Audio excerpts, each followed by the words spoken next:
fate of Stormbringer. Turn number 3, day number 3, September 24th. We're playing a long-running cosmic battle, 1 day for every turn. This affects tabletop role-playing games across the country and across the internet. Now, note you can see some writing on this. This is the first time we have had a random encounter, if you will. Dust clouds. Place 3 dust clouds on the table for the rest of the game. These are going to move, so our battlefield, remember, is drifting through space. And we've drifted into a region, or we've caught up with a series of 3 dust clouds that are going to drift along with us. We now have some genuine terrain. Let's take a look at the effects and where those appear.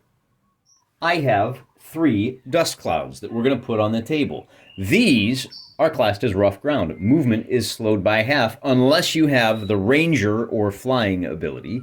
They also are counted as cover. Anybody who is even touching these. This is outer space. It's not a woodland. The edges are fuzzier than we've represented them here. If any part of your unit is touching this, your attack and your defense values fall to 5 and your armor falls to 2. That is a pretty huge hit. Unless you have the ranger ability. I'm sorry, ranger negates that. It's fleet of foot. If you are fleet-footed, then you can move through this at regular speed. Some units are fleet-footed, they move through at regular speed, but they do still suffer the penalties that their attack and defense values go to 5. Note that may be an improvement in some cases. This is your 2-hit roll when you attack. But the question is, where do these 3 appear? And that's a big question because they're going to stay there for the remainder of the game. And the answer is, I'm going to divide this battlefield up into 12 sectors. 1, 2, 3, 4, 5, 6, 7, 8, 9, 10, 11, 12. And I'm going to roll the dice 3 times. And I'm going to place this one, and then this one. So the first one goes on 4, so it's going to go in this segment over here. The second one goes in 5. It goes somewhere over here. And the third one goes on 1. It gets dropped somewhere up here.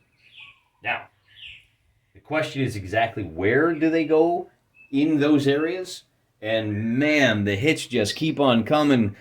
The Forces of Darkness had all of the advantages out of the gate. They've got more units on the table. They've got more Zoomer units. The Stormbringer appeared. It might be a little bit closer to these guys, but it drifted due north. And yet, the dice just aren't coming up their way. Let's see if the activations come up their way, shall we?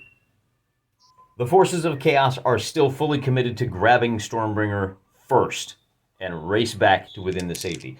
We got to move these guys and these guys. They are both going to be activating on, they move on a 6-up. They don't have any allies nearby, so it's going to be even harder for them now. With a 7, they'll move up, and with these guys are going to move on an 8. They will also move up. These are the fastest units in the game. The lesser war beasts will move like this. Remember that our wyverns over here, they can fly, so they do ignore the effects of our dust clouds.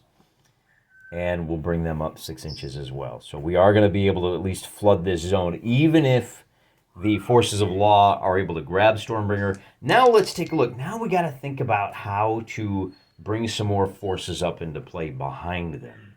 All right, we got to try to bring some of these guys up into the zone. We've got 1, 2 units that can move on a 5. We're going to roll for the shooters first. They are going to be able to move up. Blib Blib Blib is giving these guys a bonus. They'll move up on a 5. We'll give it to them at an 8. And then let's go ahead and summon her lesser war beast. She can summon in the AD&D, Deities and Demigods guide.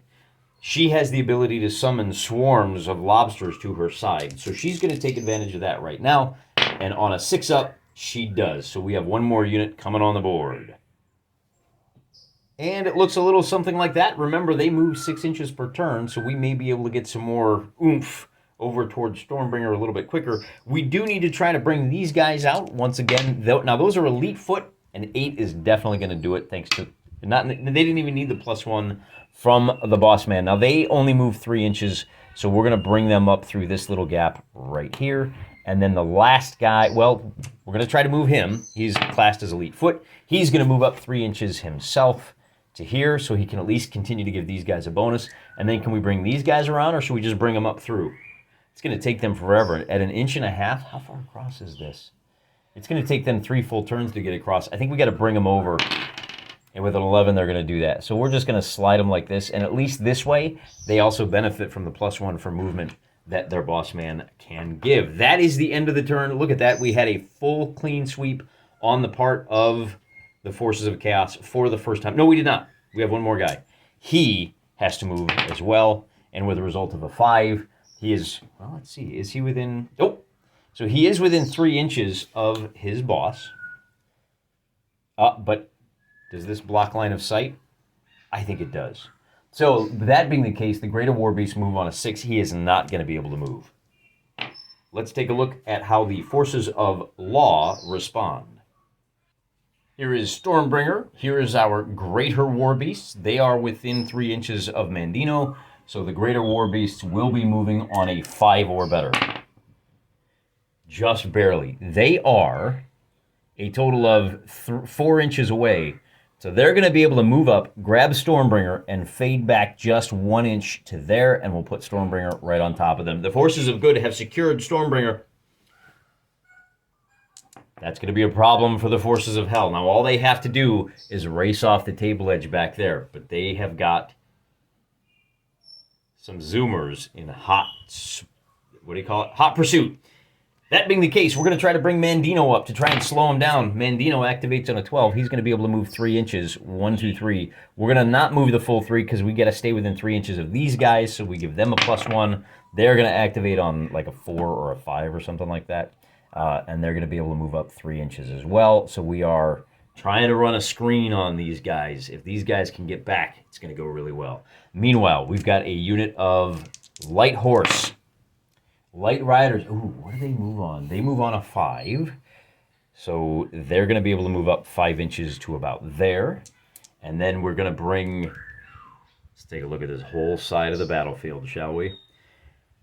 Let's try to bring these guys up. They activate on, what do we want to do here? These guys activate on a 6 because we've got our boss man next door. So let's do that. And with an 11, they will move up 5 inches. Don't worry, the Patriots are in control here, guys. Now, do we move our Elite Foot or our Heavy Foot back here? The Heavy Foot activate on a 5 up, and our Elite Foot activates on a 5 up. So it doesn't really matter. Let's go ahead and bring these guys up. Since, let's see here. Are we within 3 inches? We're not. We got to bring him up so we get our bonus to activation. He is going to be able to move 3 inches to here. And then we're going to try to move these guys up, and with a 10... we'll bring them around this way. And that is the end of the turn. As we zoom back out, the Forces of Chaos have 2 units in hot pursuit, but man, we got a solid wave of light that's moving forward to cut them off. When we come back tomorrow, these guys are going to get to move first, and we have a special surprise in store for you. You might want to check your moon charts, guys. Until then, I'm praying for you.